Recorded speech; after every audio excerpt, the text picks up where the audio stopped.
abatulaba abalaba programu ya Nganzi eyomboze Omukenkufu balamusizaako nnyo era nembebaza okutwalanga obudde buli lwa Sunday sawa 7:30 okutega programu ya Nganzi nga bwe tuzze tulaba ebintu bingi nnyo. Tulabye sukali w'obutonde, amajani ga kalitunsi agawomera ennyo ne omudalasini ku Sunday ewedde oguyamba ku birwadde ebyo byonna bye twayogerako. Ne leero nsazeewo twogere ku kintu kye mulabako buli lunaku, abalala mukineeyo ku ttale naye nga mwakikyawa mwakisuula dde eri abamu mwakisaawa n'okisaawa nga kyekyo y'ensogasoga.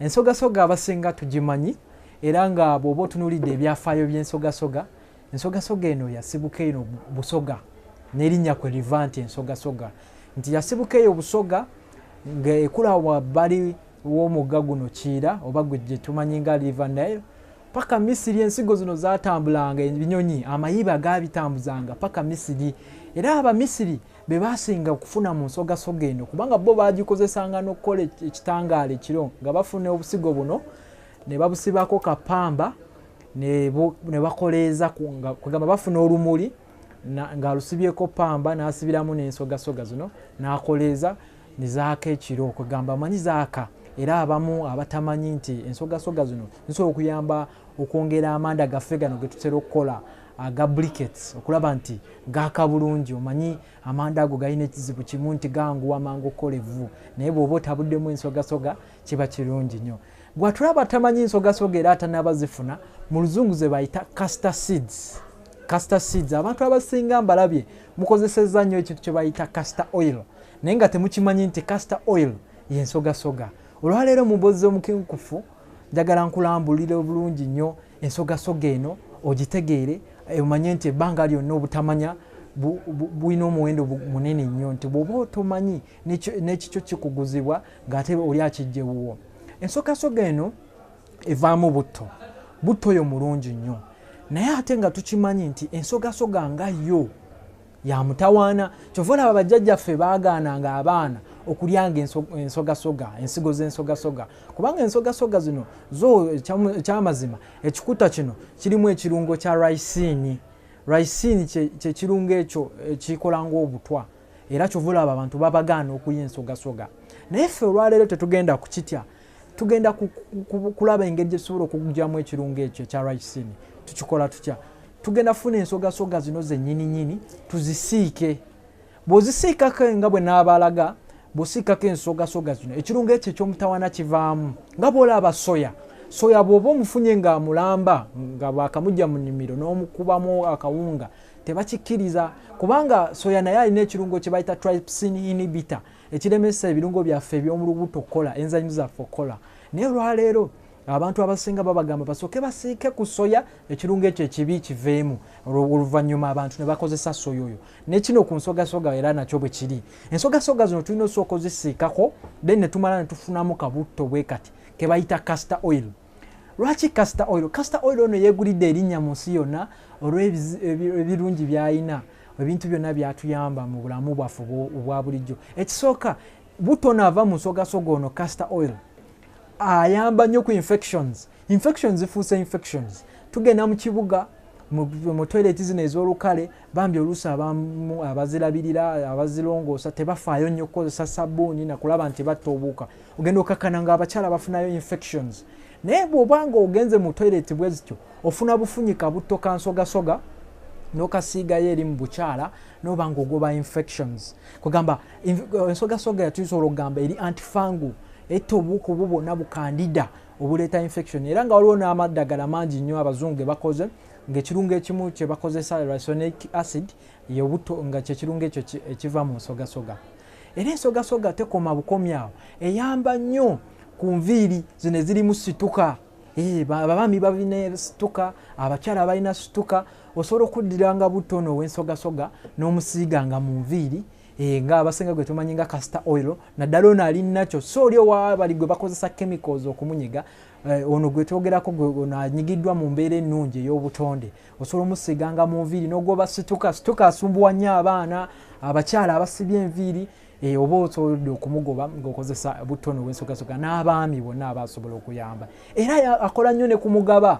butono w'ensogasoga akola nnyo ku mugaba ayina kirungo kya ricinoleic acid ne stearic acids eziyamba ku mugaba kachofuna omufuno n'obutto n'omugata n'emwanyi ofuyiwako katono amatonda nga 5 ag'emwanyi n'otekamu ekijiko ky'ensogasoga n'obitabula n'osiiga ku mugaba.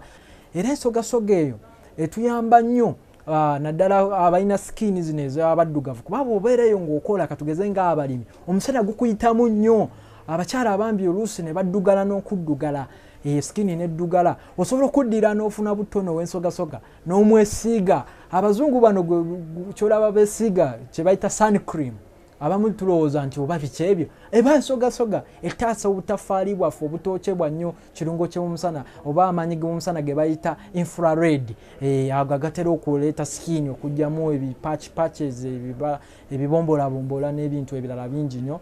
Ensogasoga eba esobola otutaasa. Era ensogasoga eno eyamba nnyo ku nviiri naddala ku bakyala okuzimakinga thick n'okulaba nga zikula mangu.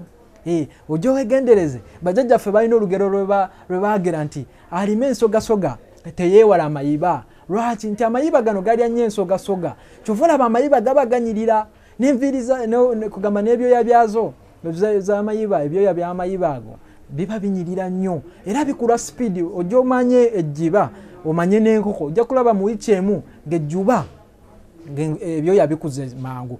Kati ekirungo ekyo kiyamba ku mayiba okulaba nga ebyoya byazo bikula mangu. Kyekirungo kyekimu naffe kiyamba ku bantu enviiri okulaba nga zikula mangu. Kyova olaba castor oil buli muzungu naddala abo abatambuddeko obasanga nnyo n'akacupa kaliko castor oil. Etuyamba nnyo naddala abalina enjala ezimenyekamenyeka abamu mwoza mu sabbuuni butono w'ensogasoga oba amanyiddwa nga castor oil osobola okusiiga ku njala zo n'abatera okufuna infections mu njala oba ozigobye bw'omala okwoza nga weeyisaamu kabuto k'ensogasoga. Era naawe ow'enkyakya nga bbaawe yakukoowa oba nga omukyala we yakukoowa olw'enkyakya anti buli kaseera oyuza amasuuka olw'enkyakya osiigako onyoza ebigere byo bulungi nnyo wali ebigere n'osiigako kabuto k'ensogasoga n'owona enkyakya. Mu mwaka guno oba mu kyasa kino omuntu abeera n'enkyakya kiswaza bantu tutagamba.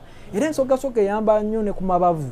Waliwo abantu abatera okufuna obuzimbazimba mu bugere n'ebigundi bino nga bikaluba biringa ebikalakapwa okugonza skin eno ey'omu ngalo osigako ensogasoga. Nawe omukyala ayagala okulaba nti buno obukowekowe bwo oba eyelashes buba bunyirira osigako akabuto k'ensogasoga nga bw'olaba egundi bwenyirira ejjuba kyekintu ekinyonyi kyasinza okuba nga kinyirira olwokuba kirya nnyo ensogasoga. Ne naffe tetujja kulya nsigo zennyini. Omukenkufu akuyiriza akabuto kennyini k'osobola okukozesa ak'ensogasoga n'oba mulamu. Ebintu bino ekirungi tuyigiriza abantu obikola kati nga ono obutto w'ensogasoga kyangu nnyo. Ekyuma ojja wano tubiina wano ku ikotorio ate nga tugenda nabbi bafunira ku sundowner omwezi ogujja ogw'ekkumi nga 28 gye bayita the great sundowner. Ojja olaba ebyuma byonna ebikola perfume ebikamula butto zino zonna ziretot stand ezikamula ebintu.